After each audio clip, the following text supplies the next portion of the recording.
All right, good morning. So let's take a look to see what's happening in the markets today. And today is Wednesday, June 9th, and we're doing this so that you know what's going on. And with me in the studio is my head coach, Markus. Good morning, Mark. Hey, good morning, everyone. Good morning, Marcus. So stocks are not moving. I mean, markets are definitely in a wait and see mode ahead of tomorrow's consumer price index because again the S&P has failed to make a new record high. Mark, what's going on here? Yeah, yesterday markets finished mixed. The S&P and Nasdaq were just slightly higher. The Dow is down a little bit, and it's really not having any market moving news. And the CPI data being released tomorrow. Tomorrow's numbers, analysts are expecting a rise of 4.7% from a year earlier. In April, the increase was 4.2%, which on an annualized basis was the fastest rise since 2008. So, this could be a bigger number, and that's going to have an impact on stocks. So, I think traders are just waiting to get this out of the way. Yeah, because if you look at this, I mean, we have pretty much range bound since mid-April. We have been in a super tight range here, not going anywhere. And I mean, the S&P is only 5 points away from a new record high. And I mean, 5 points, we're talking about an So index that close. sits at 4,227. I mean, this is nothing. It is just there, but it can't make it. I mean, also the Dow, if we move over there, we see that the Dow is only 0.5% away from a record high. 0.5%. That's it. Yeah. To go up here. Well, actually, this was the intraday. I was looking at the close, so the close actually was just here. So it's right there. It's just stocks can break through. All right. Well, So close. but there are some stocks that are moving. Holy cannoli, this meme stock mania continues. But now it's no longer GameStop or AMC. Now the Reddit traders are focusing their attention on Clover Health. I mean, look at this. Yesterday up 85%. This morning up another 25%. Set to open around $27. Holy cannoli.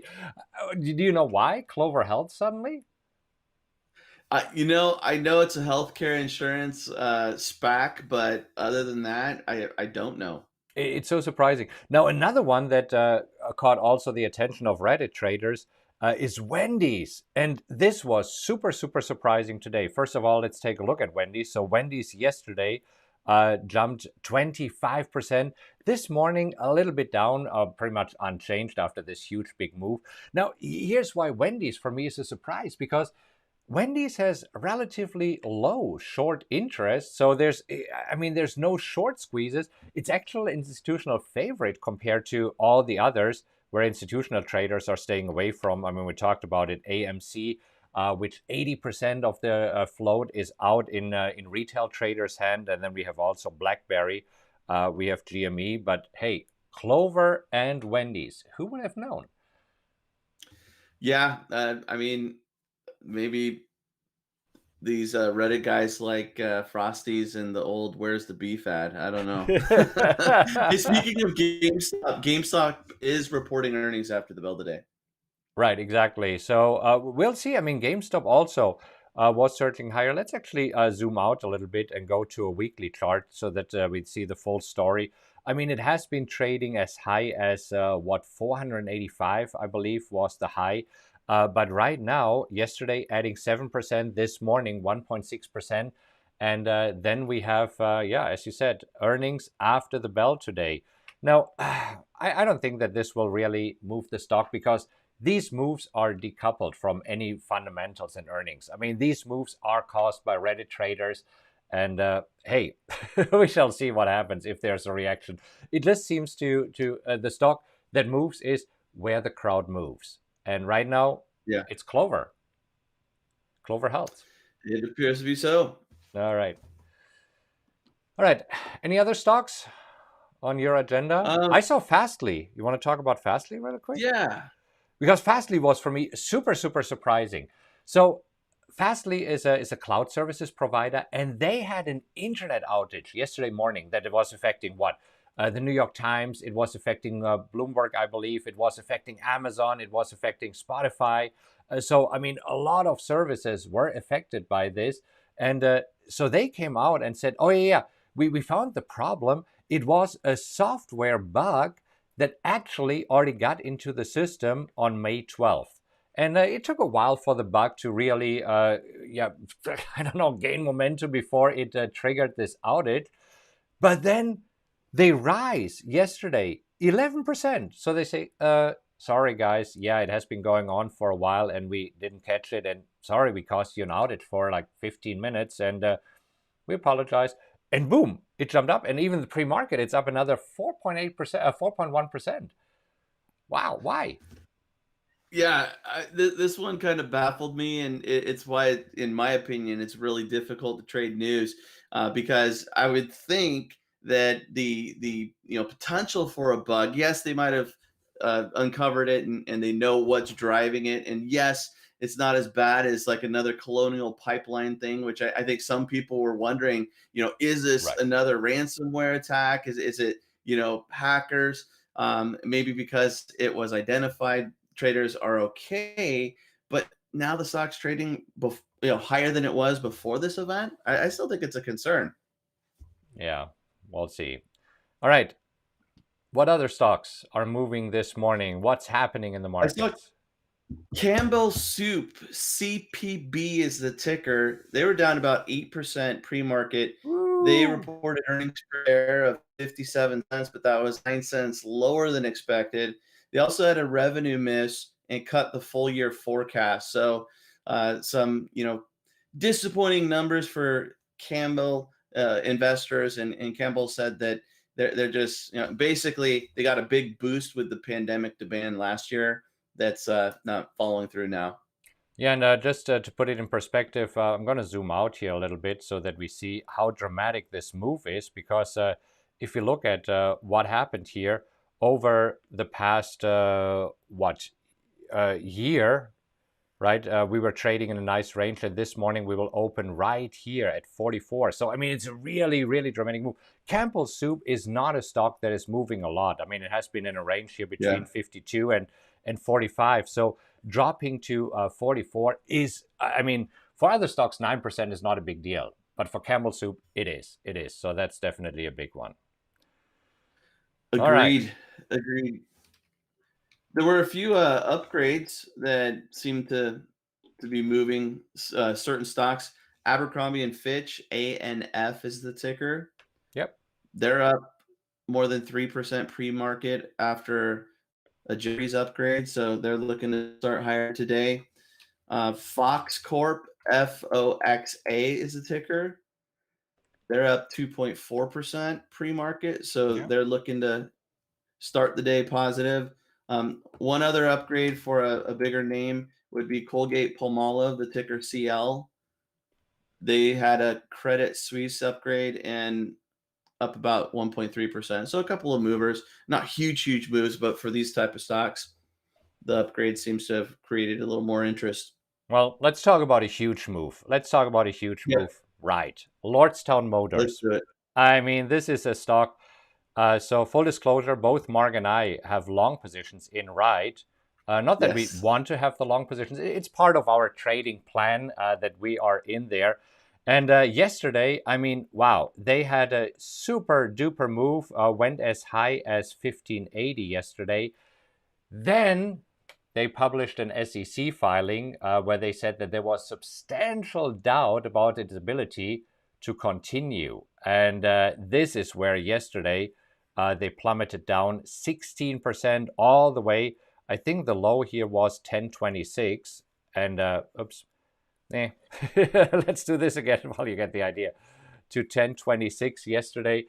And this morning, I mean, they're still down 1070. So they're down another 4% this morning. So what's happening here? I mean, holy cannoli. Yeah, this is an interesting one. So it's it's gone on a ride. We've gone on a ride with this stock. Going back further, this is where it was targeted by short sellers. it's the perfect meme stock. You know, it has a perfect story if Reddit traders want to, you know, save a company and also a town. It's the perfect story for that. But it's just been beaten up because there were some issues with orders. And then recently, the big thing is that they basically said there's substantial doubt about its ability to continue as a going concern. So the concerns over being able to get to production, and this was kind of reported. I can't remember if it was with earnings or right before it, but this was kind of reported where they said, "Hey, we don't have the money. We're looking for funding." Right? But with this Right. SEC filing that they were forced to make, they basically said, "We do not have the funding at all, and we might not be able to get it under terms that are favorable." So Yeah, and that's interesting. So for me, the question is, okay, did they have to say it? Is this the dotting the I's, crossing the T's? Is this what auditors want to see? Is this the statement that the SEC wants to see? We also know that they have some lawsuits going on where investors are trying to sue them. We'll see how successful these lawsuits are. I mean, sometimes it works, most of the time it doesn't.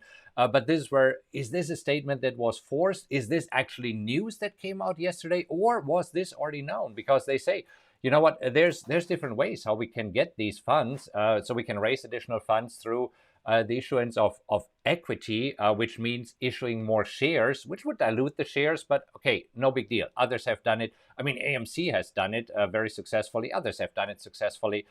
They could have arrangements with strategic partners. And I think when they talk about strategic partners, it would be GM, General Motors, because General Motors already has a minority stake in there. And you see, Ford obviously would be a competitor. But then also, what are other possibilities? They could obtain credit from the government or financial institutions. They have collateral, but the question is, what are they going to do? So I don't get their PR strategy, because one yeah. of the reasons why yesterday the stock moved up so much is that Lordstown actually said on their Twitter account yesterday, you know what? We have this Lordstown week where we invite investors, and we will actually stream it over the internet. So we will invite the whole world to see how awesome we are. And after they did that yesterday afternoon, they said, well, actually, by the way, we're not that awesome. We are really struggling. So this is so odd, because if you look at their social media, they haven't posted anything since May 5th. Then on June 7th, they're touting their hub technology and say, "Oh my gosh, this superior technology!" And of course, the stock reacted to this. Let me just go back here to the stock. So this is where everybody says, oh, "Okay, that's not bad at all, right?" So this is where here we see we're going higher. Cool. And then yesterday, when they said, "Okay, we are opening it to the world," they made a new high that they haven't made since March 15th. So I mean, a high in 2.5, 3 months. And then they filed the report. I don't know. I don't get it. I don't get it. Anyhow, it is what it is. We will see what's happening here in just a moment when we trade with our mastermind live. I mean, we will watch the open live. We will see what's happening with the position, and we will place trades live. So we had to jump over here in a moment. Any other thoughts on ride? It's living up to its namesake. It is Going about on a ride. ride, going on a ride. So, it's getting a little closer to the $11 mark. Yesterday, it was halted with the initial drop, and then continued to slide. Um, I mean, all things considered, a 16% drop on the news based on the close, not that big of a deal. But based on where it was trading before the news, Yeah. that's a huge drop. I mean, that was, almost 20, 30% maybe. It So, is. It is. It's a huge drop. So we'll see what happens here in the open, and I'm excited to trade it live. So let's hop yeah. over to our masterminds and trade it with them live. Okay. Hey, if you enjoyed this market update, give us a like. Do us a favor, give us a like. If you want to see us again, click on subscribe. Hit the little notification bell. The little notification bell is super important, because this way you get notified whenever we release a new video, or when we go live on YouTube, you get a little notification so that you don't miss it. Anyhow, have a great rest of your day, and we'll see you tomorrow morning. Happy trading, everybody.